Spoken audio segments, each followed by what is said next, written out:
Il est 23 h, bonsoir à tous. Merci de votre attention. Voici les titres à la une de l'actualité ce samedi. Le président de la République, son Excellence Alassane Ouattara, s'est rendu ce samedi 19 juin 2021 à Accra, la capitale du Ghana, pour prendre part au 59e sommet ordinaire des chefs d'État et de gouvernement de la CEDEAO. Rencontre consacrée essentiellement à l'examen de la situation politique, sécuritaire et économique dans la sous-région. Le ministre de l'économie et des finances et de la Banque mondiale ont procédé hier vendredi à la signature d'un accord de financement d'une valeur de plus de 135 milliards de francs CFA pour la valorisation des chaînes de valeur agricoles en Côte d'Ivoire à travers le projet dénommé AgriFood. On en parle dans cette édition. La Fondation des artistes africains a procédé au lancement d'un film documentaire sur les actions sociales de la première dame Dominique Ouattara. Une cérémonie de lancement à laquelle plusieurs personnalités et organisations féminines ont pris part. Voilà pour l'essentiel.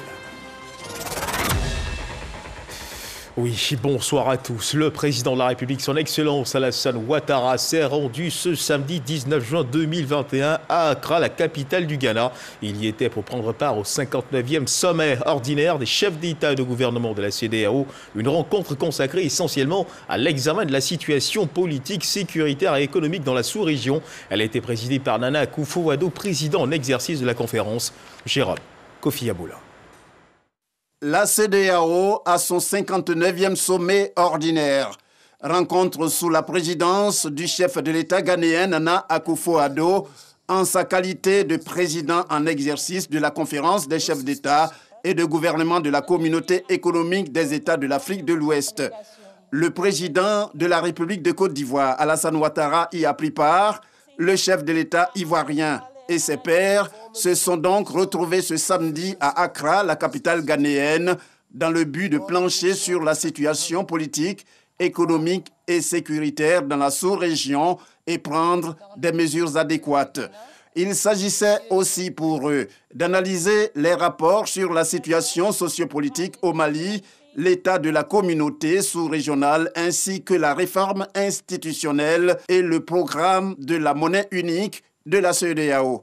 Un sommet en une journée, mais c'est largement suffisant pour permettre aux dirigeants des pays de la CEDEAO présents à Accra d'aborder tous les sujets à l'ordre du jour, notamment ceux portant sur la question sécuritaire et sur la crise sociopolitique au Mali. À l'instar du président en exercice de la conférence des chefs d'État et de gouvernement de la communauté, le Ghanéen Nana Akufo-Addo, le président de la commission de la CEDEAO, l'Ivoirien Jean-Claude Brou, a saisi l'occasion de cette rencontre pour en appeler à la solidarité et à la détermination de tous face aux différents défis. En marge du sommet, le président de la République de Côte d'Ivoire, Alassane Ouattara, a échangé avec des illustres personnalités, notamment certains de ses homologues, à savoir les présidents togolais et béninois, pour évoquer des sujets d'intérêt commun. Et l'actualité, c'est également la signature de cet accord de financement de 135 milliards de francs CFA pour la valorisation des chaînes de valeur agricoles en Côte d'Ivoire à travers le projet dénommé AgriFood. La signature d'accord entre la Côte d'Ivoire et la Banque mondiale. Les précisions de Cheikh Koné. Par ces deux signatures, la Banque mondiale et l'État de Côte d'Ivoire viennent ainsi de conclure cet accord de financement à hauteur de 135 milliards de francs CFA pour le développement de 3 chaînes de valeur agricoles, le manioc, le maraîcher et l'aquaculture, entendez la production de poissons et de crustacés. Cet accord s'inscrit dans le cadre du projet de développement du secteur agroalimentaire en Côte d'Ivoire dénommé AgriFood. Le projet de développement des chaînes de valeur vivrière va offrir de réelles opportunités de partenariat privé entre les acteurs des chaînes de valeur ciblées et renforcera ainsi les investissements pour améliorer et moderniser les segments les plus faibles du secteur. Il devrait contribuer à améliorer l'environnement des affaires, du secteur agroalimentaire et la meilleure coordination des chaînes de valeur vivrières. Ce projet va s'exécuter sur 72 mois et prévoit soutenir environ 600 000 petits exploitants agricoles, parmi lesquels 300 000 femmes, 150 PME et 400 micro-entreprises. Une réelle solution face à la problématique des chaînes de valeur agricoles. C'est pourquoi le gouvernement engagé dans ce projet y apporte une contrepartie estimée à 7,6 milliards de francs CFA. Ces investissements permettront de relever les défis dans tous les segments des chaînes de valeur ciblées. Enfin, le projet va promouvoir et soutenir l'émergence et le développement d'entreprises modernes, y compris les petites et moyennes entreprises agricoles dans le sud de notre pays et dans certaines grandes villes secondaires du pays, à savoir Mans, Daloa, Gagnoa, à Bengouro et à Boissou. Les filières agricoles en Côte d'Ivoire font face à de nombreux défis, dont l'augmentation des investissements, la recherche agricole et la transformation agro-industrielle.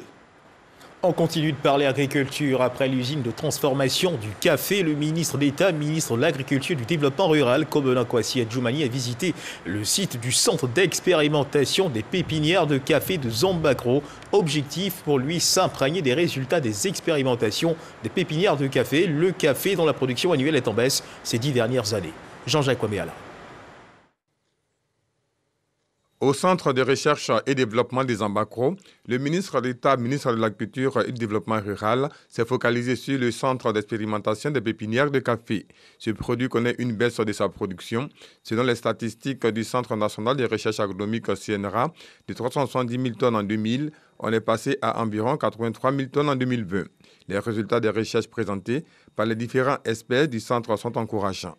Sur 19 variétés de café testées, on note une tolérance à la sécheresse et une hausse du rendement à l'hectare. Nous avons testé des variétés en zone de transition, notamment au niveau de la station agronomique à Zambakro.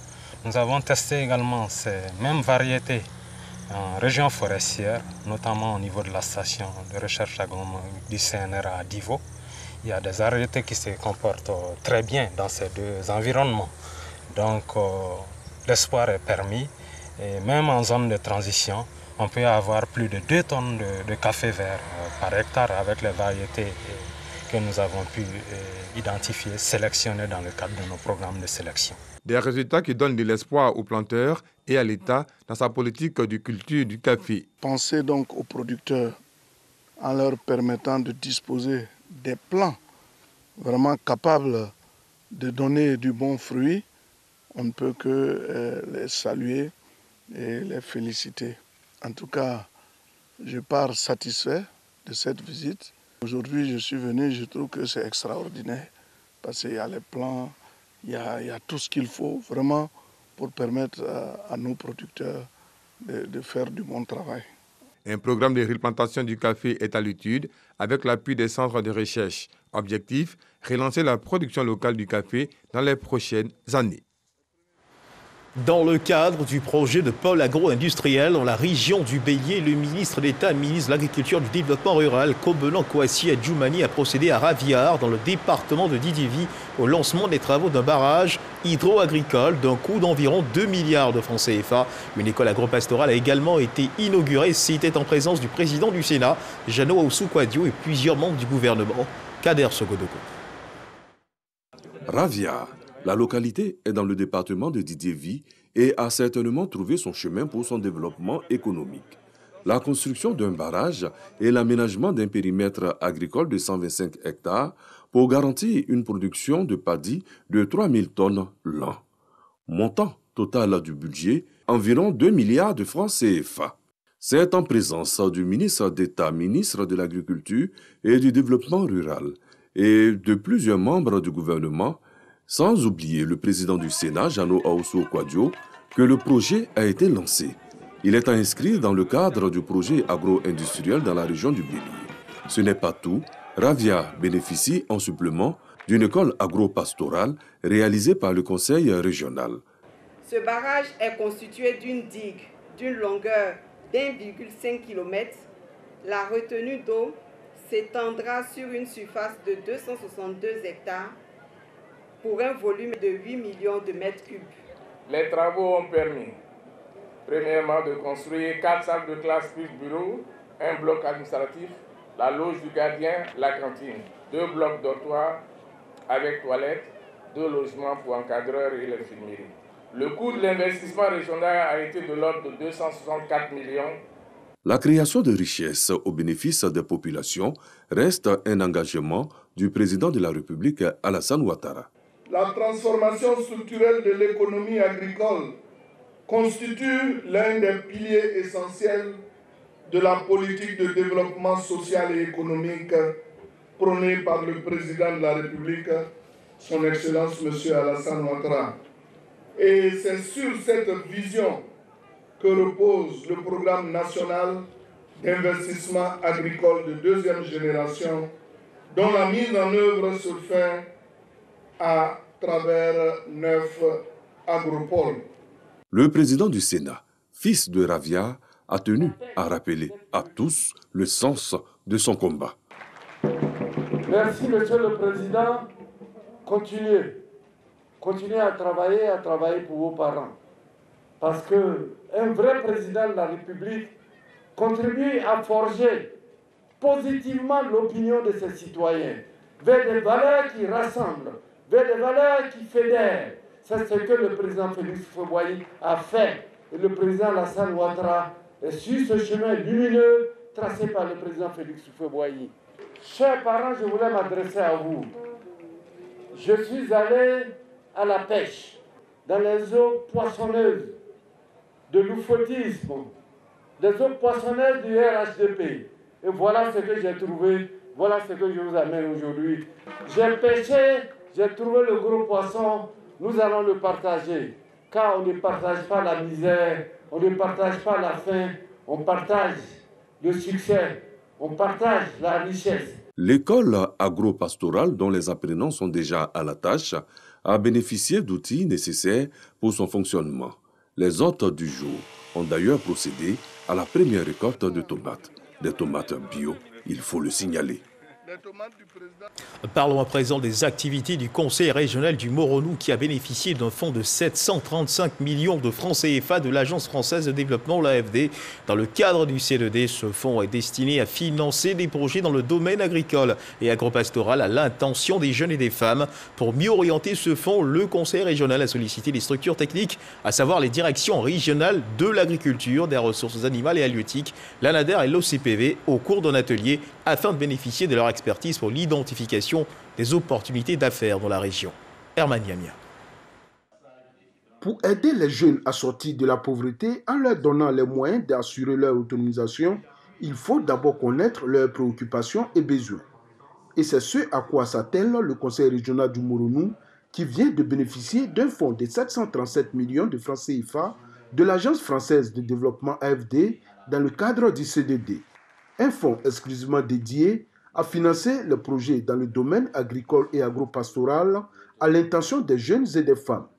En sollicitant les directions régionales de l'agriculture, des ressources animales et halieutiques, la NADER et l'OCPV pour cet atelier, le Conseil régional du Moronou veut bénéficier de leur expertise afin d'identifier les opportunités d'affaires dans la région. D'abord, connaître l'état des lieux des opportunités d'affaires dans la région.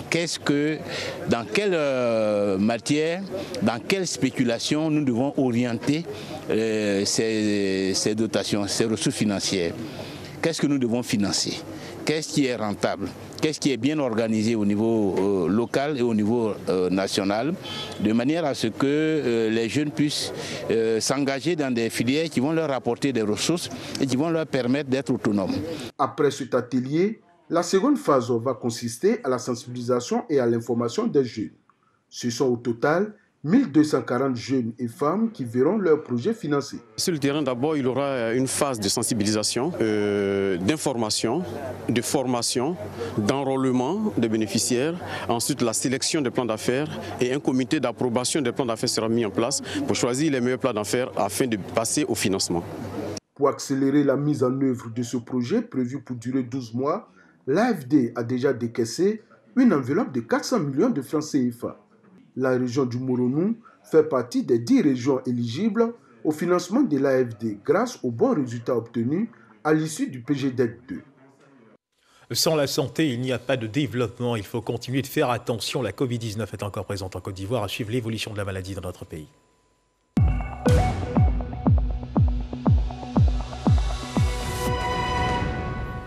Le ministère de la Santé, de l'Hygiène publique et de la couverture maladie universelle a enregistré ce samedi 19 juin 2021 24 nouveaux cas de Covid-19 sur 2416 échantillons prélevés, soit 1% de cas positifs, 54 guéris et 0 décès. À la date du 19 juin 2021, la Côte d'Ivoire, notre pays, compte donc 48 031 cas confirmés, dont 47 420 personnes guéries, 307 décès et 304 cas actifs.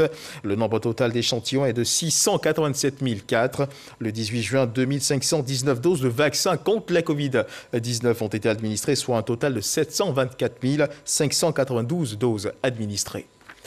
On parle toujours de santé. Chaque 19 juin est célébrée la journée mondiale de lutte contre la drépanocytose. Cette année, la commune de Port-Bouët a été choisie pour abriter la commémoration. Une conférence, des séances de dépistage gratuits, des expositions faites par des ONG engagées dans la lutte contre cette maladie ont meublé le programme. Profitant de cette célébration, les patients et parents d'enfants qui souffrent de cette affection ont fait le plaidoyer pour une subvention thérapeutique par l'État, vu que le traitement est long et coûteux. Walter Amadou Ouattara. Centre pilote de Port-Bouët. Des enfants, accompagnés de leurs parents, bénéficient d'une séance gratuite de dépistage de la drépanocytose. C'est pour savoir s'ils ont la maladie ou pas. S'ils ont la maladie, on sait comment les traiter, les suivre aussi. Comme façon, moi, je l'ai fait. Je me suis fait dépister. Tous les enfants doivent venir se faire dépister. Il faut avoir le courage. Parce que mon fils, à l'école, on se moque de lui par rapport à sa taille, tout et tout. J'ai beaucoup mal, donc j'invite les parents à venir se faire dépister pour éviter les unions entre parents malades. C'est un pan de la cérémonie commémorative de la Journée mondiale de lutte contre la drépanocytose. Journée instituée par l'OMS, Organisation mondiale de la santé, et célébrée chaque 19 juin pour promouvoir dans les ménages la sensibilisation et le dépistage systématique avant la conception de l'enfant afin de réduire le risque de survenue de la maladie.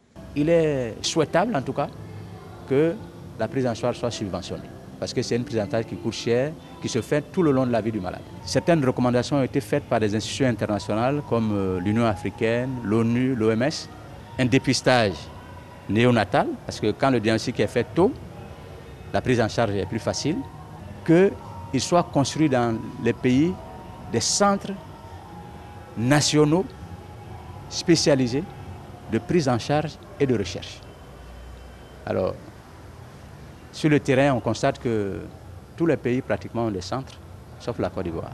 Les patients et parents d'enfants qui souffrent de cette pathologie souhaitent une subvention du traitement par l'État.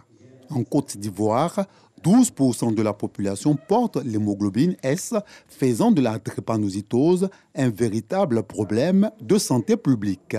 Le Programme national de lutte contre les maladies métaboliques et de prévention des maladies non transmissibles a piloté cette activité. Le ministre de la Santé, de l'Hygiène publique et de la couverture maladie universelle y était représenté par Ambroise Ablé-Ekissi, inspecteur général de la Santé. Le ministre de l'Environnement et du Développement durable, Jean-Luc Assy, a procédé à la dédicace du rapport sur l'état de l'environnement marin et côtier de la Côte d'Ivoire. Ce rapport fait l'évaluation de l'état des écosystèmes. Ce rapport est un outil d'aide à la décision. Grâce Kando. Dédicace du rapport sur l'état de l'environnement marin et côtier de la Côte d'Ivoire. C'est un document élaboré par le Centre ivoirien anti-pollution avec l'appui de plusieurs partenaires techniques et financiers. Une première dans l'histoire du pays.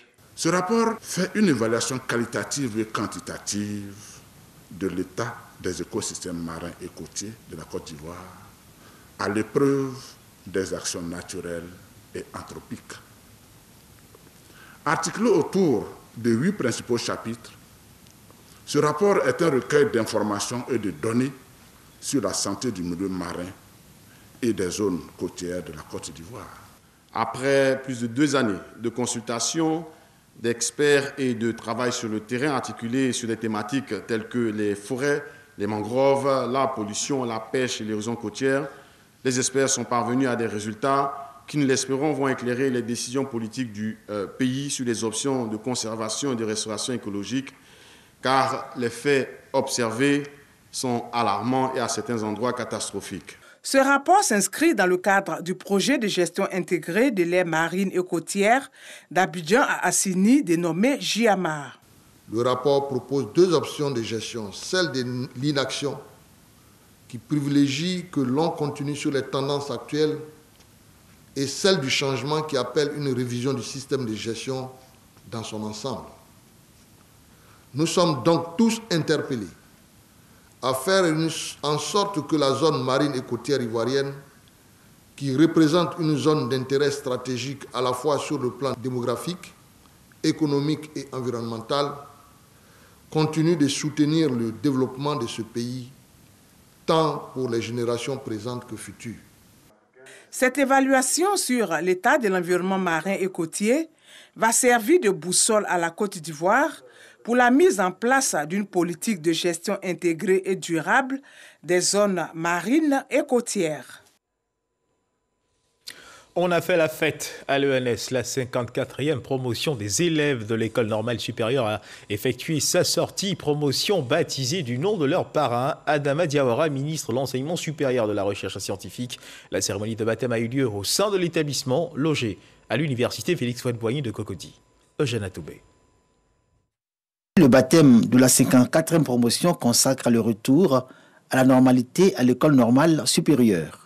Ce sont 2995 normaliens et normaliennes, futurs enseignants de collèges et lycées et également futurs éducateurs qui ont choisi pour devise esprit d'équipe fondé sur la vérité, l'humilité et la rigueur. Ils promettent d'honorer leur parrain, le ministre Adama Diawara, dans tous les actes de leur vie professionnelle. Nous sommes les enseignants, nous avons reçu une formation de qualité, donc nous pensons être vraiment prêts pour rehausser l'image de notre école en mettant simplement en pratique ce que nous avons reçu comme compétences. Passage de flambeau entre la 54e et la 55e promotion marque la continuité à l'école normale supérieure. Les étudiants qui y entrent après un concours sélectif bénéficient d'une formation et de l'encadrement de qualité grâce à des enseignants dont le sens de la responsabilité, l'engagement au travail et la solidarité ont été relevés par le directeur général de l'ENS. Tous partagent les valeurs dites normaliennes qui font le prestige de l'institution. Dans l'exercice de vos fonctions, vous devrez faire preuve de réalisme. Le réalisme nécessaire pour trouver des solutions appropriées aux problèmes que les élèves ne manqueront pas de vous soumettre ou de vous poser. Dans un pays où les besoins en éducation sont encore considérables, vous aurez l'impérieux devoir de faire preuve d'abnégation pour rendre l'école performante. Les 55e et 56e promotions de l'école normale supérieure attendent leur tour de baptême dans une atmosphère de décrispation et de sérénité retrouvée. L'ENS, selon son directeur général, encourage le développement d'un esprit de famille. Un mode politique dans cette édition. Ce samedi 19 juin 2021, au siège annexe du RHDP à la rue Le Pic, la direction exécutive adjointe de ce parti chargé de la formation de l'Institut politique a organisé un atelier de formation. Il s'est agi de former les militants de base et autres formateurs en vue de les outiller pour faire face aux échéances électorales à venir. Des rencontres qui se tiendront régulièrement selon les initiateurs de ce rendez-vous. Ahmed Traoré, Cheikh Koné. La direction exécutive adjointe chargée de la formation et de l'Institut politique DEA-FIP a initié la formation des formateurs locaux du siège annexe du RHDP à Cocody, rue Le Pic. À l'occasion, 4 communications ont été prononcées. Ce séminaire de formation sera animé par les différents formateurs de la DEA-FIP à partir de 4 thèmes. Le militantisme politique. Connaître le RHDP, moyens, outils, stratégies et méthodes d'animation du parti au niveau local. Quelle attitude doit avoir le militant face au phénomène de fake news? Nous espérons qu'à l'issue de ce séminaire, les militants partiront dans leurs foyers respectifs aguerris et prêts pour relever les enjeux futurs. Au regard de la qualité des formateurs, les ministres Souleymane Koti Diakité et Adama Kamara sont persuadés que cet atelier de formation donnera des outils additionnels nécessaires aux militants de base. La formation ouvre au monde. La formation ouvre à la connaissance. Le sachant est la plus grande denrée pour une entreprise. Avoir un savoir-faire est la chose qu'un parti puisse léguer à ses militants.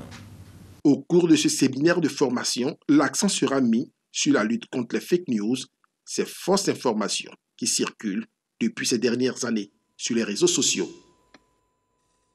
4 individus en cagoule ont été interpellés par les services de police le 17 juin dernier à l'aéroport. Ils auraient été désignés pour y semer le trouble et porter atteinte à l'intégrité physique de certaines personnes à l'aéroport au cours de l'arrivée de l'ancien chef de l'État, Laurent Gbagbo, à Boussanogo. C'est en cagoule et tout de noir vêtu qu'ils avaient décidé de semer des troubles à l'aéroport international Félix Houphouët-Boigny d'Abidjan-Port-Boué, à l'accueil de l'ex-président Laurent Gbagbo. Mais leur plan a été vite déjoué par les forces de sécurité. On a reçu des informations comme quoi ces individus s'apprêteraient à semer des troubles. C'est ainsi que le jour J, effectivement, un car transportant les individus en tenue noire et en cagoulé faisait mouvement vers l'aéroport. À la vue de nos éléments, ils ont pris la peau d'escampette et les recherches sont poursuivies, ainsi que 4 individus avec des cagoules ont été interpellés. Leur mission était très claire. Poser des actes de vandalisme et porter le chapeau aux forces de l'ordre qui étaient présentes. C'est-à-dire qu'ils devaient porter atteinte à l'intégrité physique et même à la vie de certaines personnes dans le but de créer des troubles graves. Mais nous avons été très vigilants. Nous avons quadrillé l'aéroport et au vu du dispositif, ils se sont fondus dans la nature. Ces 4 individus encagoulés clament qu'ils ont été recrutés pour cette mission par des cadres de leur parti politique. On nous a dit de faire peur aux militants récalcitrants qui veulent rentrer dans les salons VIP. Bon, c'est ce que j'ai reçu comme consigne. C'est après qu'on a vu des gens venir en noir, un peu habillés comme nous, et puis ils sont venus s'ajouter à nous dans la soirée. 2 avaient des bonnets, 2 avaient des cagoules. Une enquête est ouverte par les services de la police nationale pour mettre le grappin sur leurs complices.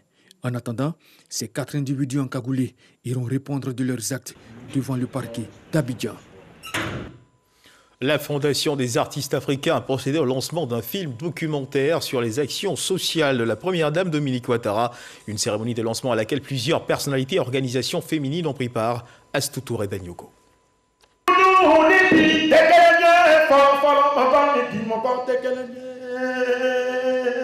Après 5 films projetés sur les actions sociales du couple présidentiel, M. William revient cette fois avec le premier film documentaire sur la première dame de Côte d'Ivoire, Dominique Ouattara. Ce film, en cours de production, est un documentaire retraçant les actions sociales de la présidente de la Fondation Children of Africa, à travers des témoignages de proches et des célébrités africaines sur son engagement humanitaire. Nous voulons lui dire toute notre gratitude. Mon équipe et moi, nous voulons lui dire merci. Elle a fait confiance aux jeunes Ivoiriens. Les témoignages frisent de partout. Tout le monde veut témoigner. Les femmes qu'elle soutient au quotidien veulent parler, rendre des témoignages. Plusieurs personnalités ont pris part à cette rencontre. Nous avons accepté d'accompagner cette action à travers la vie de la première dame, notre mère à tous. J'estime qu'elle est un modèle, elle est un repère. En tant que modèle, regardant la première dame, nous pensons que nous sommes le prolongement des actions qu'elle a envie de mener. Elle a envie d'atteindre toute la population ivoirienne. Et nous saluons justement toutes ces actions qu'elle mène, pas seulement pour les enfants de Côte d'Ivoire, mais pour tous les enfants d'Afrique. Avant d'être première dame, elle a déjà commencé des actions et c'est en ce sens que ce témoignage va nous édifier.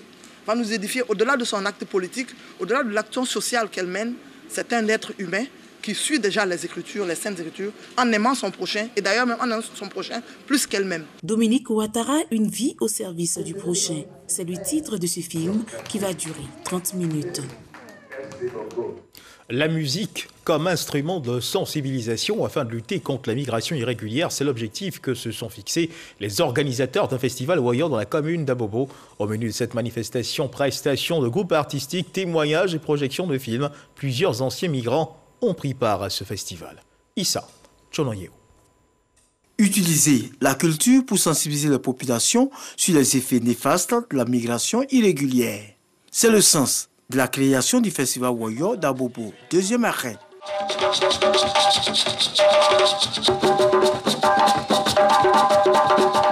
La commune d'Abobo est considérée comme une zone favorable à l'immigration clandestine. À travers l'art, les organisateurs espèrent amener les jeunes à prendre conscience de la dangerosité du fléau. Il n'y a pas de jour que nous ne voyons pas sur nos chaînes de télévision, dans nos journaux, des Africains, beaucoup d'Africains d'ailleurs, qui en passant par le chemin irrégulier se font avaler par la mer. Nous allons passer par la musique pour sensibiliser. Nous avons aussi touché les organismes spécialisés.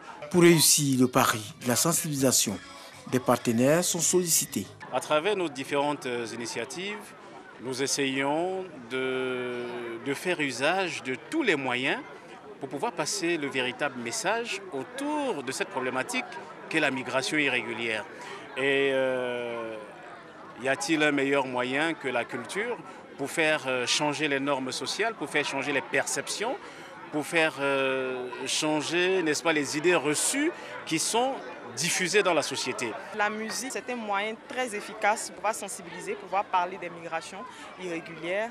Et le festival Woyo est bien tombé parce que ce sera l'occasion, à travers la musique, à travers les artistes, de pouvoir parler, de pouvoir sensibiliser les différentes communautés, de pouvoir sensibiliser nos frères et nos sœurs en leur disant qu'on peut partir, mais si vous voulez partir, partez de manière légale.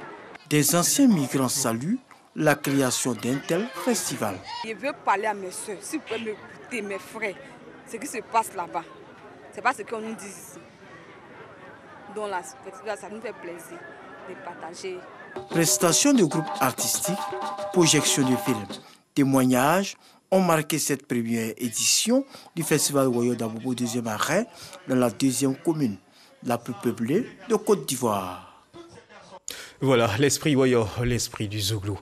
Dans l'actualité internationale, en Iran, Ebrahim Raïssi, l'ultra-conservateur, remporte la présidentielle iranienne qui s'est tenue hier vendredi au premier tour avec plus de 62% des voix selon des résultats officiels donc publiés ce samedi sur 28,6 millions de bulletins dépouillés. Ebrahim Raïssi a obtenu plus de 17,8 millions de voix et selon les chiffres officiels, 48,8% des 59 millions d'Iraniens ont participé au scrutin.